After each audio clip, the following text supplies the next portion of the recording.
ഇന്നലെ തിരുവനന്തപുരത്ത് ഇ.ഡി. റെയ്ഡിനിടെയുണ്ടായ അനിഷ്ട സംഭവങ്ങളും അക്രമ സംഭവങ്ങളും കേന്ദ്ര സർക്കാർ വളരെ ജാഗ്രതയോടെ കാണുന്നു എന്ന റിപ്പോർട്ടുകൾ ഇന്നലെ തന്നെ പുറത്തു വന്നിരുന്നു.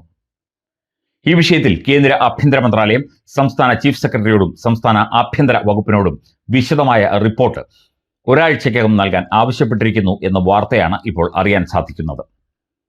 വിഷയത്തിൽ രമേശ് ചെന്നിത്തല ഇ.ഡിയെയും അതുപോലെ തന്നെ CPM-നെയും കുറ്റപ്പെടുത്തിക്കൊണ്ടാണ് കഴിഞ്ഞ ദിവസം പ്രസ്താവനകൾ നടത്തിയത്. എന്നാൽ പോലീസിന്റെ ഭാഗത്തുനിന്ന് ഗുരുതരമായ വീഴ്ചയുണ്ടായി എന്നാണ് പൊതു സംസാരം. ഇത്തരത്തിൽ ഒരു എൻഫോഴ്സ്മെന്റ് ഡയറക്ടറേറ്റ് റെയ്ഡ് നടക്കുമ്പോൾ CPM പ്രവർത്തകർ സംഘടിച്ച് എത്തി കരുതിക്കൂട്ടി മനഃപൂർവ്വം പ്രശ്നങ്ങൾ ഉണ്ടാക്കി ആക്രമണം അഴിച്ചുവിടുകയായിരുന്നു എന്നാണ് സംസ്ഥാന പോലീസ് മേധാവി പറയുന്നത്. ഇത് ഒരു പരിധിവരെ ശരിയുമാണ്.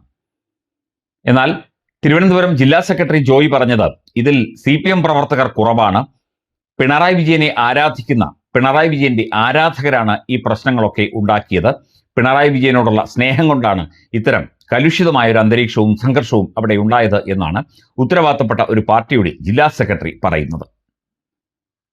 ഇന്നലെയുണ്ടായ ഈ സംഭവത്തിൽ അതികഠിനമായ തിരിച്ചടികൾ ഇതിൽ പങ്കെടുത്തവർക്കും പ്രവർത്തിച്ചവർക്കും ഇതിന് നേതൃത്വം കൊടുത്തവർക്കും നേതാക്കൾക്കും അടക്കം എതിരെ ഉണ്ടാകും എന്ന കാര്യം ഉറപ്പാണ്.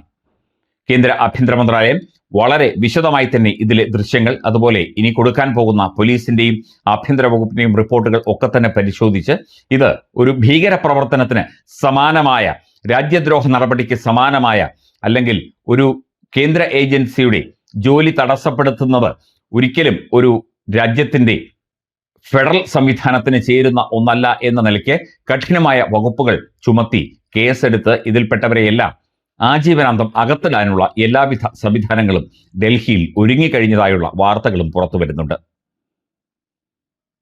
പിണറായി വിജയന് എതിരെയല്ല, പിണറായി വിജയന്റെ മകളായ വീണ തൈക്കണ്ടി എന്ന വ്യക്തിക്കെതിരെയാണ് പരാതിയും മറ്റു കാര്യങ്ങളും വരുന്നത്. അദ്ദേഹത്തിന്റെ വീട്ടിൽ താമസിക്കുന്നത് കൊണ്ടാണ് പിണറായി വിജയൻ താമസിക്കുന്ന തിരുവനന്തപുരത്തെ ബേക്കർ ജംഗ്ഷനിലുള്ള വീട്ടിലേക്ക് എൻഫോഴ്സ്മെന്റ് ഡയറക്ടറേറ്റ് സംഘം എത്തിയത്. പാണ്ഡ്യാലയിലുള്ള കണ്ണൂരിലുള്ള അദ്ദേഹത്തിന്റെ വീട്ടിലും പരിശോധനകൾ നടത്തിയിരുന്നു. അവിടെയും ചില പ്രവർത്തകരൊക്കെ തന്നെ CPM പ്രവർത്തകരൊക്കെ തന്നെ എത്തി എങ്കിലും വലിയ സംഘർഷമൊന്നും അവിടെ ഉണ്ടായില്ല. പോലീസിന് നിയന്ത്രണ വിധേയമായ സംഘർഷമാണ് കണ്ണൂരിൽ ഉണ്ടായത്. തിരുവനന്തപുരത്തെ വിഷയത്തിൽ കൂടുതൽ നടപടികൾ ഉണ്ടാകും എന്ന് തന്നെയാണ് ഇപ്പോൾ അറിയാൻ സാധിക്കുന്നത്. ഇതിൽ തീർച്ചയായിട്ടും പങ്കെടുത്ത നേതാക്കളും അതുപോലെ തന്നെ ഇത്തരത്തിൽ ഇ.ഡിയുടെ എല്ലാ പ്രവർത്തനങ്ങളും തടസ്സപ്പെടുത്തി വധശ്രമത്തിനടക്കമാണ് ഇപ്പോൾ കേസെടുത്തിരിക്കുന്നത്. 5 പേരെ അറസ്റ്റ് ചെയ്തിട്ടുണ്ട്. ഇനിയും കൂടുതൽ അറസ്റ്റുകൾ ഉണ്ടാകും എന്ന് തന്നെയാണ് സൂചനകൾ. സംസ്ഥാന ആഭ്യന്തര വകുപ്പും ആഭ്യന്തരമന്ത്രി രമേശ് ചെന്നിത്തലയും ചീഫ് സെക്രട്ടറിയും സംസ്ഥാന പോലീസ് മേധാവിയും അടക്കം ഈ വിഷയത്തിൽ അമിത്ഷായോട് മറുപടി പറയേണ്ടി വരും എന്നതാണ് ഏറ്റവും പുതിയ ചില വാർത്തകളിൽ നിന്ന് സൂചനകൾ ലഭിക്കുന്നത്.